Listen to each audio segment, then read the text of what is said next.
Welcome to the deep dive. Today we're taking a really close look, I think, at a pretty significant cultural shift that's happening right now. It's all about sobriety.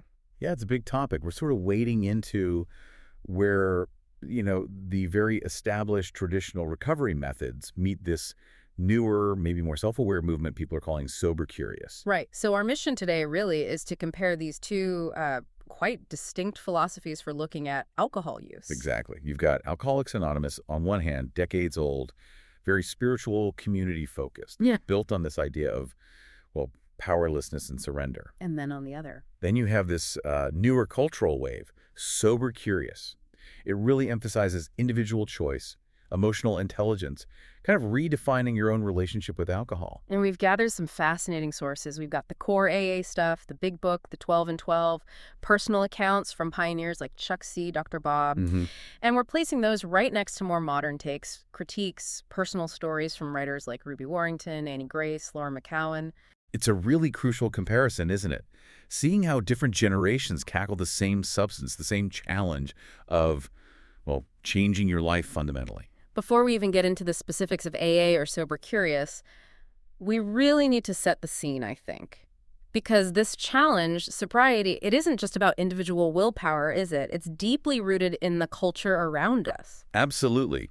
We live, and this is putting it simply, in a culture that just drinks by default. Yeah. It's the baseline assumption. That phrase, drinks by default, that really nails it, I think. It explains why stepping away feels so, well, difficult, maybe even radical. Yeah. Alcohol is just, it's woven into everything. Plans revolve around it, casual chat, work events, family parties. It's everywhere. Yeah, it really is. And that leads to this strange situation, as one source pointed out, where alcohol is maybe the only drug where you have to explain why you're not using it.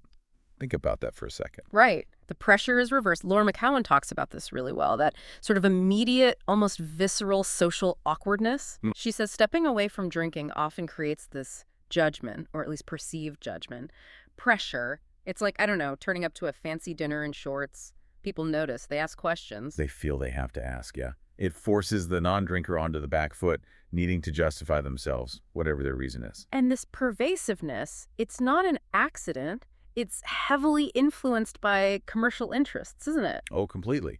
You're talking about an industry spending, staggering amounts of money to make alcohol seem absolutely central to having fun, relaxing, celebrating success.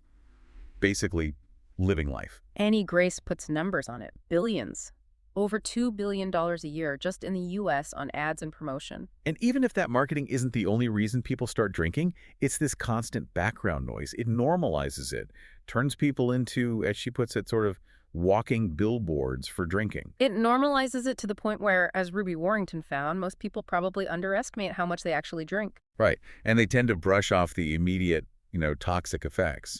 We're conditioned to think the risks are only at the extreme end, liver disease, full-blown addiction. Not the sort of low-grade stuff, the general dulling effect, the impact on mood, sleep, the stuff that happens with just a glass or two regularly. Exactly. We ignore that cumulative impact. Yeah.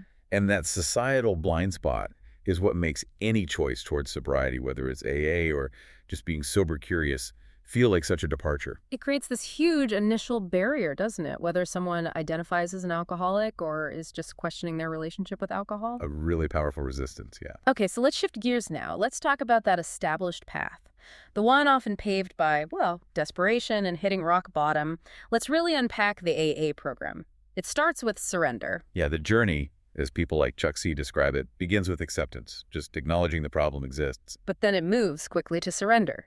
Right. The first step. Admitting you are powerless over alcohol, over the illness of alcoholism, and that your life has become unmanageable because of it. And this is where you hit that really core paradox in AA philosophy. This admission of total defeat. It's not seen as failure. It's the key. It's the catalyst for liberation. The early writings, like AA Comes of Age, they state it pretty bluntly. Strength actually comes out of complete defeat and weakness. That's counterintuitive. Deeply. But it's the foundation. The idea is you have to lose your old life, the life run by self-will when it comes to drinking, to find a new one. For the ego, that part of you that insists I can handle it, it's crushing. But necessary in this view. Absolutely necessary. Yeah. Only through that complete defeat, letting go of any idea that you can control the drinking, can you take the first real steps towards freedom. Why does it have to be so absolute? Why isn't just recognizing there's a problem and trying to cut back enough, according to AA? Because the AA model views the alcoholic's self-will as fundamentally broken when it comes to alcohol. Without fully accepting that devastating weakness, without deflating that ego entirely, any attempt at sobriety is seen as precarious. Real happiness isn't possible. So that initial humiliation, that admission of powerlessness. It transforms. It becomes a solid foundation for building purpose, stability. It's the ultimate act of humbling yourself before something bigger than your own willpower. Okay, let's clarify what they mean by the illness they're surrendering to. What exactly is alcoholism in the AA framework? Is it a moral failing, a medical thing? AA generally treats it as an illness. Dr. Bob, one of the co-founders, really stressed this with newcomers. Now, the founders were apparently a bit wary of using the specific term disease entity in a strict medical sense. Why was that? Probably because technically alcoholism is more like a syndrome, a collection of symptoms and issues, kind of like heart disease covers many conditions. But that technicality doesn't change the core belief that something biological is going on. Not at all. The sources are clear. Scientifically, clinically, it's seen as a chemical problem. The courage to change really emphasizes that alcohol affects alcoholics differently than social drinkers. Measurably different, pharmacologically. So their bodies just react differently? In a way that creates an uncontrollable craving, a physical compulsion that the social drinker just doesn't experience. We don't need to get deep into the neurobiology, but that's the core idea. And if the physical response is fundamentally different, well, that undermines the whole idea that it's just about willpower. Exactly. And layered on top of the physical is the psychological aspect. AA sees alcoholism as, fundamentally, a disease of denial. Denial. Yeah, the Little Red Book study guide puts it plainly. The alcoholic has to deny reality, twist it, often in massive ways, just to keep justifying the drinking. Denial is the illness's defense mechanism. Which stops them from seeing the need for help. It's a vicious cycle. A devastating trap. And in the later stages, this denial, combined with that chemical difference, can spiral into total physical compulsion. The late-stage alcoholic isn't even drinking for pleasure anymore. They're drinking just to function or avoid withdrawal. Often just to delay the excruciating, sometimes dangerous withdrawal symptoms. At that point, loss of control is absolute. Your willpower is useless against that chemical drive, coupled with a mind locked in denial. Okay, so if you accept that framework, chemical compulsion, total denial, the failure of self-will, then the solution has to come from outside the self, right? Precisely, which is why the AA solution pivots entirely to the spiritual realm. Right. Humility first. Deep humility, which in AA is crucial for any spiritual progress. Yeah. And humility isn't about self-hatred. It's defined very practically. Just a true, honest look at yourself, flaws and all, letting go of the ego that insists you're in charge. And that naturally leads to the higher power concept, God as we understand him. This is often a sticking point for people, isn't it? The apparent religious requirement. It's a huge point of resistance for many. But the sources really stress how inclusive the concept is meant to be. Bill W. famously talked about a friend suggesting he simply choose your own conception of God. And that clicked for him. He described it as the moment that melted his icy intellectual mountain. What did he mean by that? Icy intellectual mountain. It sounds like that intellectual pride, maybe arrogance, that resistance, the part of the ego demanding absolute proof or adherence to a specific religious doctrine. Being told he only needed a willingness to believe in some power greater than himself that broke down the barrier. So it's the willingness that counts, not the specific belief system. Exactly. Only that willingness is needed to start. The intellectual side can come later or not at all. The core need is reliance on something outside the failed self. And that willingness gets translated into daily practice. Right. The recovery ultimately depends on the relationship with this higher power, however you define it. Not on other people, not even sponsors or meetings, ultimately. How is that relationship built? Through daily discipline, self-examination, meditation, prayer. These practices, done consistently, are what create that unshakable foundation for life mentioned in Daily Reflections. It's about establishing conscious contact, seeking guidance, finding inner quiet to replace the chaos of addiction. So it moves, defeat, then humility, then spiritual discipline. But it's not purely solitary, right? There's a crucial action component. Absolutely. The AA way is fundamentally about service. The sources say full relief, true recovery, only really solidifies when you start helping others. The 12th step. Exactly. Carrying the message to the alcoholic who still suffers, the program has to be given way to work. This action, this service, is what helps shift the person from being fundamentally selfish and self-centered, which AA views as the root of the illness, to becoming unselfish. It's a total reorientation of character. It's a radical structure, powerlessness leading to spiritual change, maintained by serving others. Okay, now let's make that shift we talked about, from this framework built on hitting bottom and surrender. Yeah, from that life or death necessity. To this more contemporary movement. One seemingly born more out of dissatisfaction, maybe curiosity, and conscious choice. Right. How does a program built on accepting defeat square with a culture that increasingly values empowerment?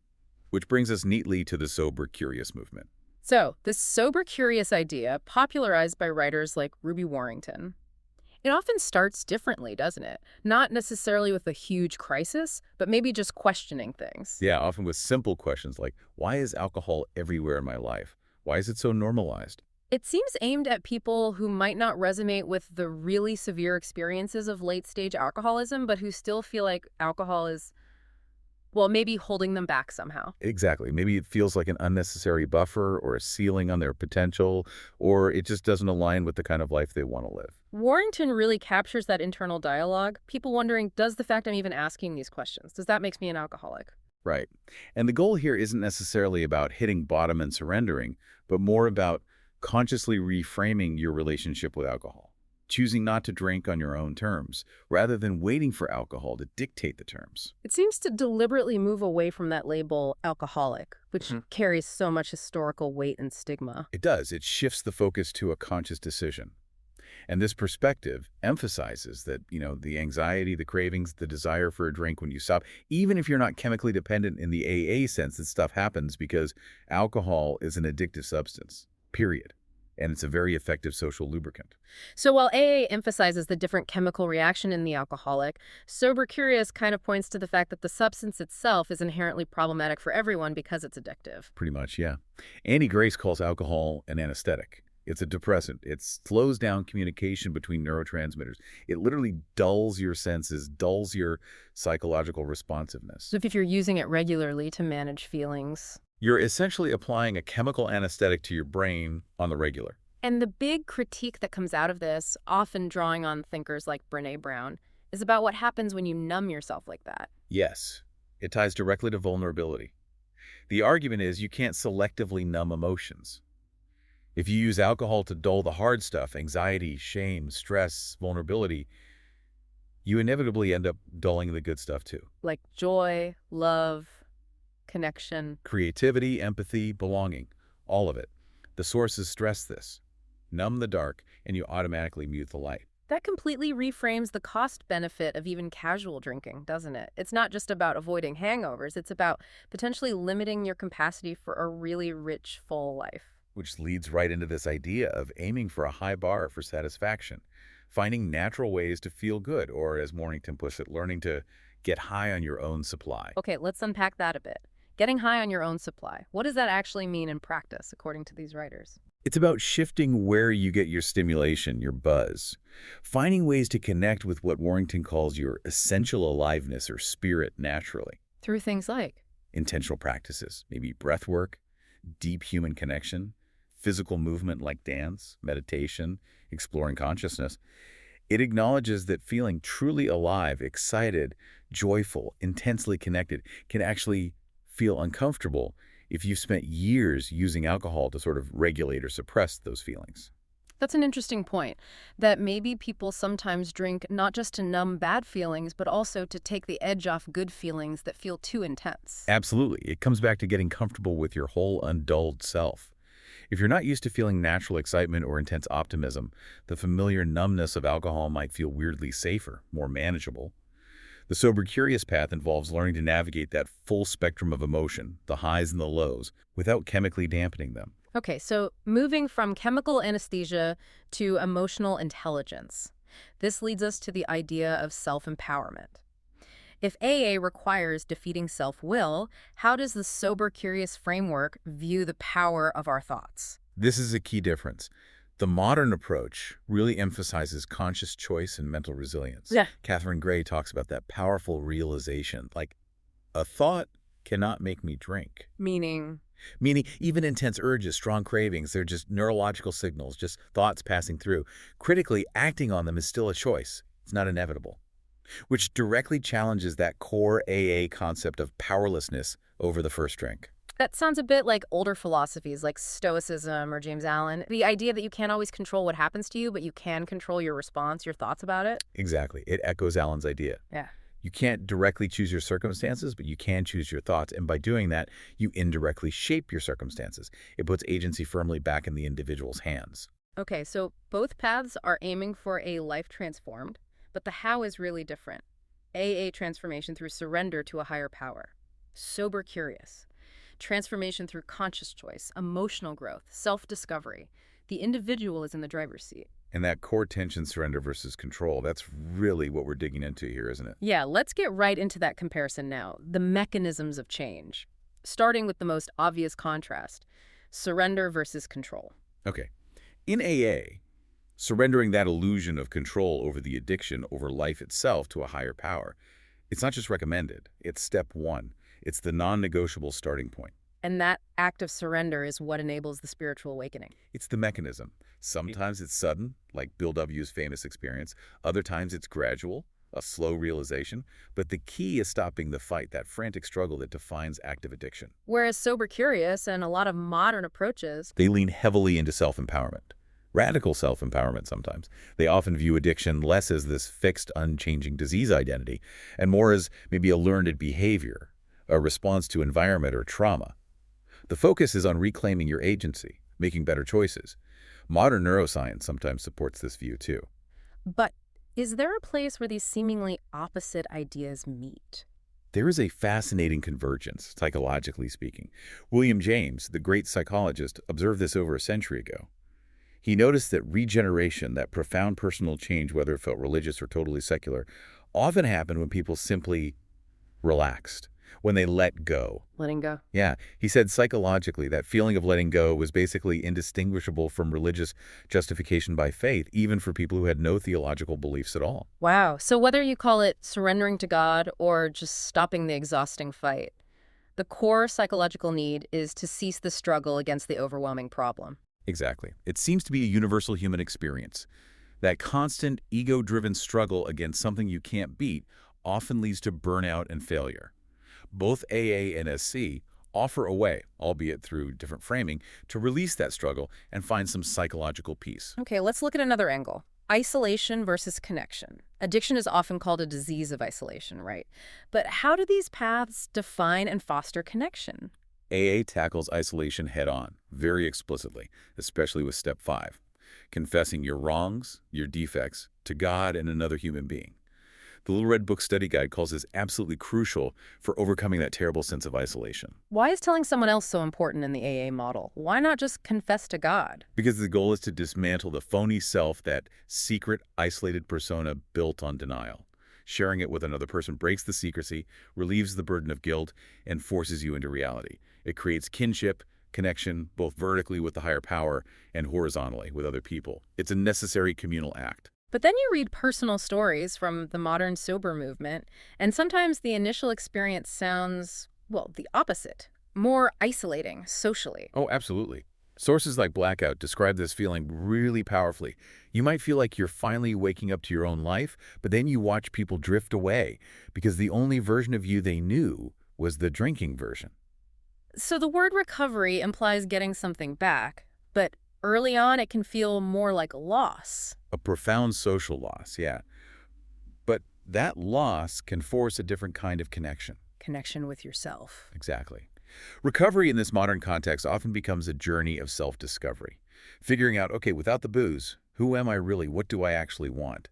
It's less about seeking external validation through confession, like in step 5, and more about defining your own truth, even if it means letting go of some relationships. A Woman's Way talks about this as giving birth to the self. Yeah, a move towards self-recognition, redefinition. Often it starts as a pretty solitary process of questioning and figuring things out. Okay, final comparison point. Addressing the why, the underlying reasons. Modern research points heavily towards trauma, doesn't it? It does. The research on adverse childhood experiences, ACEs, is incredibly compelling, as Maya Solovitz highlights. The link between early trauma and later addiction risk is strong, quantifiable. A kid with multiple ACEs has a dramatically higher risk. Yeah. It strongly suggests trauma is a major driver for many people. So if trauma is a root cause, does that mean the AA focus on character defects, resentments, selfishness? Is that just addressing the symptoms? That seems like a really critical difference. It does raise that question. But it's interesting, the AA model, even way before trauma was understood as it is now, did recognize the importance of relationships. The texts say defective relations with human beings were the immediate cause of their problems, including alcoholism. So they saw the relational damage. They did. And the program requires a deep dive into those relationships. Think step 4, the inventory, and steps 8 and 9, making amends. The goal was to uncover those basic flaws and how they related to others and themselves. But their solution was primarily internal change, right? Changing your response to the harm or the relationship problems. Correct. The ultimate aim, as the Courage to Change puts it, is this profound character transformation. Shifting from being selfish to unselfish, turning negative patterns like rage, self-pity, resentment into acceptance. They focused on neutralizing the internal defects that made drinking seem like the only option. So that need for deep internal change, whether you get there through a trauma-informed lens, like maybe more in the SE world, or through a spiritual lens like AA, that seems to be a real point of convergence. I think so. Both paths, using their own tools, humility via surrender in AA or self-acceptance via inquiry in SE, ultimately aim to dismantle that self-centered thinking that fuels the problem. Both want to lead you to a new state of being, replacing the old destructive patterns. The end goal, whether it's called recovery or just living a chosen sober life, seems to be about self-recognition, finding yourself again, being restored to sanity, which, as a woman's way puts it beautifully, isn't just about not drinking, but being restored to our deepest selves. That's a really powerful synthesis, isn't it? The AA system offers a way to get out of your own way through humility, surrender, trusting something external. The Sober Curious path offers a way to step into your own power through conscious choice, self-trust, internal change. But in both cases, the energy moves away from that negative, self-focused loop of addiction towards something more positive gratitude growth. Which brings us to our final thought for you, the listener, to maybe chew on. We heard that AA progress boils down to 2 words, humility and responsibility. Now, if the purpose of life really is about growing character, growing our souls, not just accumulating stuff, then we have to ask, does true lasting transformation require the complete surrender of the self, the ego, like AA suggests? Or is it achieved through the radical discovery and claiming of the self, as the Sober Curious movement seems to propose, as the way to find that essential humility and take lasting responsibility? Where does that true power for change ultimately lie, outside us or within us? That feels like a really important question for our times. Thank you for joining us for this deep dive.